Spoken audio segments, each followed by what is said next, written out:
Data we have, it still seems to be rare that an asymptomatic person actually transmits onward to a secondary individual.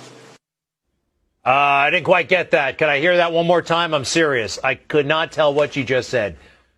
From the data we have, it still seems to be rare that an asymptomatic person actually transmits onward to a secondary individual. Still didn't quite get that, but Dr. Samadi went to medical school.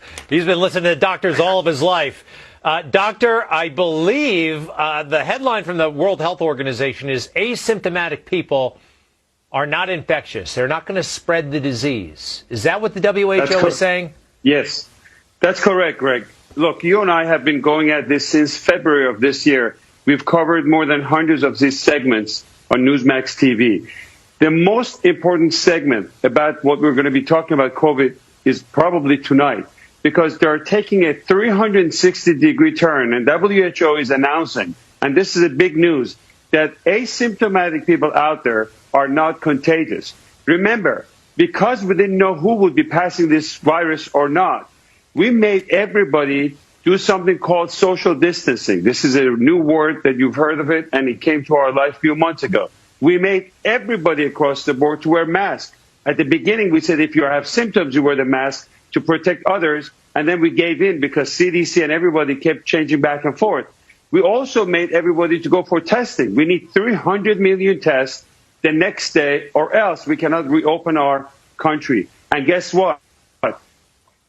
This thing is very important. It's a breaking news that if you are not symptomatic and you don't have any symptoms of fever, chills, shortness of breath, or any of those symptoms we've spoken about, the risk of passing it on to other people and being contagious is very rare.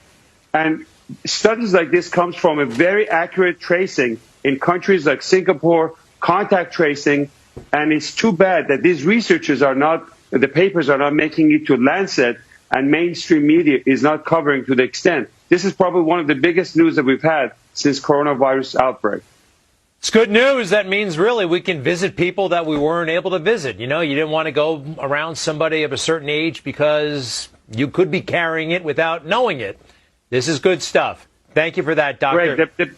The big thing is that the panic and hysteria is out the door. We can reopen our America. 40 million people have lost their job as a result of this scientific data that was wrong. This is very big news for the country, Greg. Dr. Samadi, I like it. And for the world, you know what? It's a pandemic all over the world. Dr. Samadi, hopefully the future Surgeon General of the United States of America. I'm trying to make that happen. I think he'd be great down there. After this guy gets done, he's pretty good too. But you're great. Dr. Samadi, thank you very much.